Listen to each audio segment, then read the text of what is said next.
in some countries, sport is like the national pastime. That's But in true. the Philippines, some might say that pageantry is the pastime. That's true. You know what? In the Philippines, we have pageants all over the places.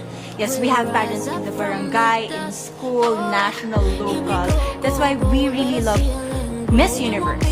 It's like, it's giving pride and putting the Philippines back on the pedestal. That's why there's an added pressure as a candidate coming from a pageant-loving country. But it's a good pressure.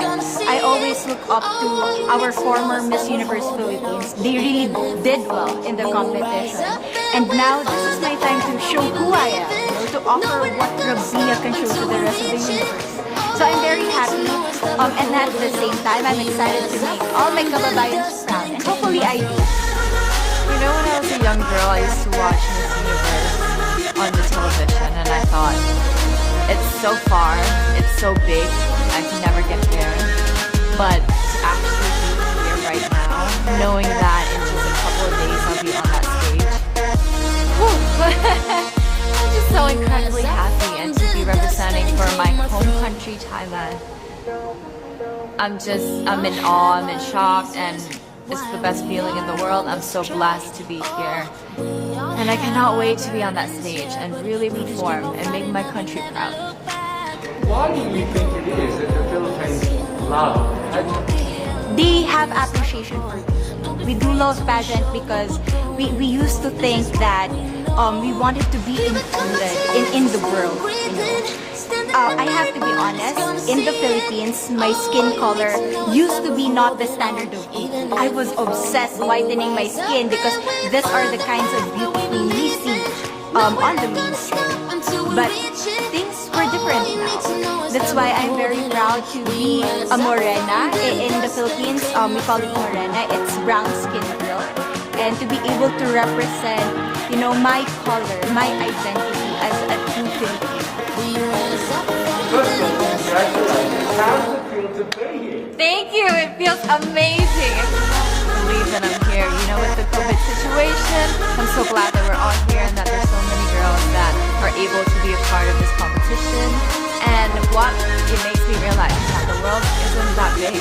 When you see all the girls in the auditorium together from different countries, and everyone is so nice and so lovely, they're so warm, and I can't wait to get to know everyone. And also it's so unique to see that everyone was born into such different cultures, different languages, but we're all here together to tell our stories. Tell me about your journey to being crowned Miss Philippines. You know, in a world that, in a country I should say, that loves pageants. That must have been a very intense process. Tell me about your journey to being Miss Philippines. Well, my journey was crazy. You know what? I started to be a dark horse. Nobody noticed me, nobody knows I was in the competition up until the preliminary and the coronation night. And when I won, I received different comments. Of course, there were people who didn't expect me to do well, to think that I cheated. That's why I need to redeem myself in Miss Universe. I really need to do well in this competition. And the thing is, I love pressure. I love criticism. I get better every day with that. You tell me I cannot do that, I turn to you and I'm gonna say that, no, I can do it for myself. But tell me about your journey, your road to getting I know you're tired, but the physical journey to get here, did you just hop on a plane and get here and was that easy or not? Oh my goodness. Well, Thailand is very far away. That's one thing, and I really had to. It wasn't a struggle to get the visa, but it was a long process. And when I got the visa, I was very excited. But the journey here, the physical journey, if you can believe it, it was more than 30 hours.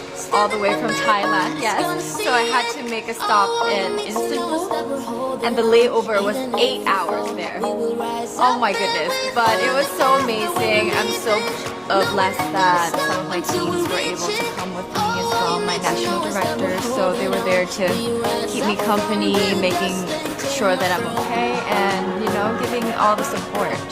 So how does it feel then to be on the global stage? How do you feel to be here in this moment, right? It's crazy, but I'm overwhelmed with the support, not just from the Filipino community, but also from Thailand, Latin countries who do appreciate me as a candidate, as a person. It motivates me that I am beautiful, I can offer so much in this world, and when somebody believes in you, it gives you that extra energy to really do well and perform well. And in a world of COVID where you can't have family and friends, you know, some of your potential, Yes. how important is that support here on the ground? How important is it to know that, you know, people at home are behind you? Oh my, it's absolutely everything. Knowing that you've got that support, it is the motivation that keeps me going every day. Every time I see a message online and they're saying that they're supporting Thailand, and you know, it's so nice to see the nation coming together to support their candidate, to support their representative, and it's just how a country thrives. Because we cannot thrive alone, we have to move forward together. Yeah. So, do you have a sense with the girls, all of the girls competing, you're competing, but is there a sense of camaraderie with all of the girls? Is there like a real spirit to, you know, sort of motivate each other to do better? You know what? I have a different idea about Miss Universe. I thought it's gonna be very competitive, in a healthy way, well, of course. But now I can see every girl helping each other.